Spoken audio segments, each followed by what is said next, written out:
당장 이란이 이스라엘에 보복 공격을 가할 것이라는 예상과 달리 이란이 이스라엘에 좀처럼 강력한 대규모 공격을 가하지 못하고 있습니다. 반면 이스라엘은 헤즈볼라의 탄약고에 공습을 가해 엄청난 수준의 피해를 줬는데요. 현지 시각 8월 19일 이스라엘군의 전투기들은 레바논 동부 베카 지역의 헤즈볼라 군사시설 여러 곳에 대규모 공습을 감행했습니다. 이번 공습에는 이스라엘제 램페이지 공대지 미사일이 다수 사용되어 최소 4개소 이상의 헤즈볼라 군사시설을 파괴했는데요. 이번 공습의 목표물은 그동안 헤즈볼라가 이스라엘에 사용하기 위해 각지에서 끌어모은 대규모 무기와 탄약을 겨냥해 실시되었고 실제로도 엄청난 유폭이 계속 일어나는 것이 식별되었습니다. 이 같은 공격은 대규모 전쟁에 앞서 적의 전쟁 지속 능력을 마비시키기 위해 행해진 공격으로 해석되기도 하고 있는데요. 그러나 이 같은 상황에도 불구하고 하산 나스랄라 헤즈볼라 최고 지도자와 이란은 이스라엘을 향해 대규모 보복 공격을 가할 수 있을지 의문입니다. 그만큼 매우 어마어마한 규모의 미군 병력이 중동의 여러 곳에 전진 배치되어 있기 때문인데요. 미국 역시 아프가니스탄이나 이라크보다 더욱 크고 강한 이란을 상대로 침공 전쟁을 벌여 승리하기 어려운 것은 사실입니다. 그러나 이란 역시 지금처럼 미군의 어마어마한 전력이 중동 전역을 감싸고 있는 시점에서 함부로 이스라엘에게 대규모 보복 공격을 감행하기는 어려운 상태인데요. 왜 그런지 미국의 군사력과 이란의 군사력을 비교해 말씀드리겠습니다. 전문가는 아니지만 해당 분야의 정보를 조사 정리했습니다. 본의 아니게 틀린 부분이 있을 수 있다는 점 양해해 주시면 감사하겠습니다.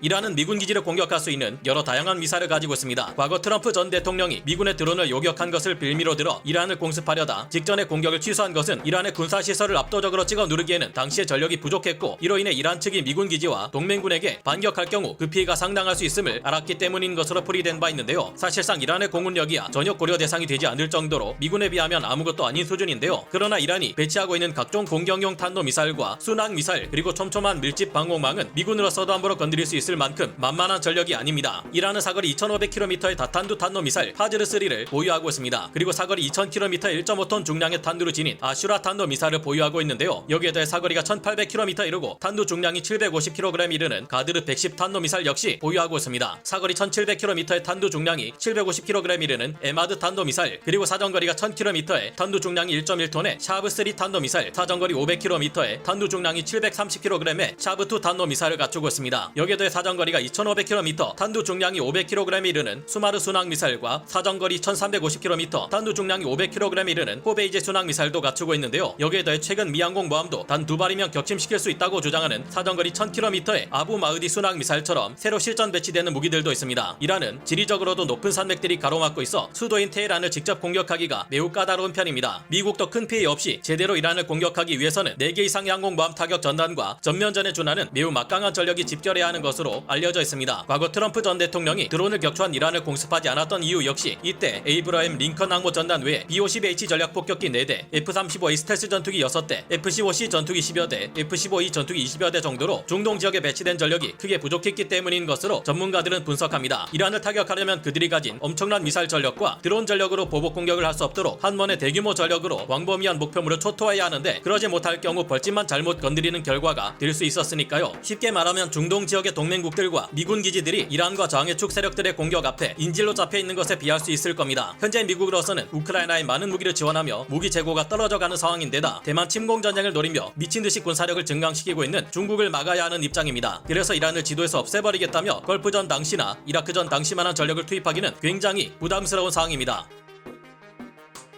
그러나 미군이 제대로 각잡고 이란을 타격할 경우 불과 1시간 만에 이란의 방공망을 무력화하고 주요 전략시설들을 초토화하는 것이 가능할 것으로 평가되고 있습니다. 그리고 현재 전력화되고 있는 신무기들이 적용되면 더욱 이란의 방공망들을 무력화할 수 있는 가능성이 높아질 것으로 기대됩니다. 이란의 방공망은 장거리 방공 시스템인 S-300PMU-2를 비롯해 MIM-23 호크 대공 미사일, 샤하드-1, 파즈르-A, 2K-12 쿠프, 레이피어 미사일, 9K-330 토르, S-300, 바바르 373, 메르사드, 라드-1-2, 코다드-3, 야제흐라-3, 헤르즈-9, 샤하드-2-3, 코다드-15, 카민 2 등의 각종 대공 미사일로 이루어져 있습니다. 이런 방공망의 밀집도는 수도인 테헤란으로 들어갈수록 더욱 촘촘해지는데요. 적어도 비행으로 지대공 미사일들을 피해 침투하려고 할 경우에 여러 종류의 보병 휴대용 대공 미사일, 맨페즈들이 위협이 됩니다. 이란은 미사흐-1, 미사흐-2, 소헤일, 미사흐-3, 카엠 등의 다양한 맨페즈들을 가지고 있습니다. 그러나 지난 8월 17일 에이브라임 링컨 니미츠급 항모 전단이 말라카 해협을 지나 지금쯤이면 중동 해상에 도착해 있을 것으로 예상됩니다. 링컨 항모 E-18G 그라울러 전자전기들은 AN/ALQ 249V1 NGJ MB 차세대 전자전 포드를 장착하고 있습니다. 기존 그라울러 전자전기에 탑재되던 AN/ALQ99 전자전 포드는 재민 가능한 거리가 144km 정도였지만 NGJ-MB 전자전 포드는 재민 가능한 거리가 그 3배 정도인 450km에 육박합니다. 이 정도면 오만만, 페르시아만 일대는 물론 이란의 국경에서 가까운 외곽지대에서부터 테헤란에 이르기까지 대부분의 이란 밀집 방공망 모두에 원격 전자전 재민 공격을 가할 수 있는 엄청난 수준의 범위인데요. 더 워존을 비롯해 해외 군사 전문 매체들의 평가에 따르면 NGJ-MB 전자전 포드는 이란의 밀집 방공망을 압도할 수 있는 강력한 무기로 평가하고 있습니다. 에이브라임 링컨 항공모함에는 현존하는 유일한 NGJ-MB 전자전 포드 운용부대인 제133 전자전 비행대가 있는데요. 이들은 1, 2차 이라크전은 물론 아프가니스탄 전쟁, IS 소탕작전을 비롯해 1990년대 이후 벌어진 각종 전쟁에 참전했던 베테랑들입니다. 이에 더해 이란 주위의 해상에는 시어더 루즈벨트 항공모함이 있는데 여기에도 E-28G 그라울러 전자전기를 운용하는 비행대가 있습니다. 이란 방공망을 제압하고 미군이 원하는 목표물을 제대로 타격할 수 있을지는 바로 이 전자전기가 얼마나 많이 확보되어 있는가에 달려있는데, 2개 비행대의 그라울러에 1개 비행대는 NGJ 포드까지 갖추고 있으니 이란으로서도 굉장히 부담스러울 겁니다. 이란의 주장에 따르면 바바르 373 대공 미사일은 탄도미사일 요격까지 가능하다는 S-300 PM6급의 성능을 가졌다고 하며 사거리가 150km 이상 이른다고 합니다. SA-5 대공 미사일은 러시아에서 직도입한 대공 미사일이며 사거리가 250km 이릅니다. 지령 유도 방식이라 전자전 재민 공격에 약합니다. 이란은 과거 도입한 미국제 SM-1 미사일을 개조해 만든 사야드 1, 2, 3 대공 미사일 역시 갖추고 있으며 이는 사거리가 60km에서 120km에 달합니다. 그러나 이 미사일 역시 반능동 유도 방식이라 재민 공격에 취약합니다. 에이브라임 링컨 항모와 시어더 루즈벨트 항모에서 운용되는 24대 F-35C 스텔스 전투기들 역시 이란의 방공망이 절대 격추시키기 어려운 최강의 타격 전력입니다. 이미 이스라엘 공군이 스텔스 전투기도 아닌 F-16I 전투기를 동원해 이란의 수도 테헤란에서 정밀 폭격을 성공시킨 것이 불과 몇 달 전인데다 이란에 있던 하마스의 최고 지도자 이스마일 하니에를 제거한 것도 이스라엘 공군 F-35I 전투기들이었던 것으로 분석되고 있는데요. F-35C 스텔스 전투기들은 이란의 지대공 미사일 레이더들에 탐지되지 않는 것이 가능하며 촘촘하고 위험하게 방공망이 깔려있어 위험한 지역을 시각화해 이를 피해 침투할 수 있는 스텔스 내비게이션과도 같은 시스템을 갖추고 있는 괴물들입니다. 게다가 이란의 공격에 대비해 사우디아라비아에 있는 미 공군기지에 최강의 스텔스 전투기로 불리는 F-22A 랩터 1개 비행대와 영국의 미군 기지에 F-22 1개 비행대 총 24대 F-22가 전진 배치되어 있는 상태입니다. 현재 배치된 48대의 F-22, F-35 전투기들은 이란의 레이더들에 탐지당하지 않고 이란의 방공망들을 제거할 수 있는 무서운 전력들입니다. 현재 이스라엘 남부 해상의 홍해 바닷속에는 154발의 토마호크 순항 미사일을 발사할 수 있는 오하이오급 순항 미사일 원잠 중 하나인 USS 조지아가 대기하고 있는데요. 현재도 중동 전역에는 수많은 미군 전력이 배치되어 있는 상태지만 상황에 따라 더 많은 전력이 배치될 수도 있을 겁니다. 사정거리가 930km 이르는 제즘 이하 스텔스 공대지 미사일을 대당 20발 투발할 수 있고 AGM-86 핵미사일을 투발할 수 있는 미 공군의 B-52 전략 폭격기 혹은 B-1B 초음속 폭격기, 전투행동 반경이 1270km 이르고 S-300을 아무렇지 않게 폭격해 파괴한 적 있는 F-15 이스트라이크 이글 전투기, F-16 전투기와 같은 추가 전력이 전진 배치될 수도 있을 겁니다. 만약 미 공군 지구권 타격 사령부에 제307 폭격 비행단처럼 많은 B-50H 폭격기를 운용하는 전력이 배치된다면 6대 B-50H 폭격기만으로 180발에 달하는 제점 ER 스텔스 미사일을 발사할 수 있습니다. 현재 배치된 중동 해역에 미 해군, 공군 전력만으로 이란과 전면전을 벌인 후 점령한다거나 하는 일은 무리일 겁니다. 그러나 현재 배치된 전력으로도 충분히 마음만 먹는다면 1시간 안에 이란의 밀집 방공망을 초토화시켜버리고 전략 목표물들을 파괴하는 것이 가능할 테니 이란 측에서도 눈치를 보지 않을 수 없고 함부로 이스라엘을 공격하기 어려울 듯한데요. 앞으로 어떤 일들이 벌어질지 지켜봐야겠습니다. 감사합니다. 영상을 재밌게 보셨다면 구독, 좋아요,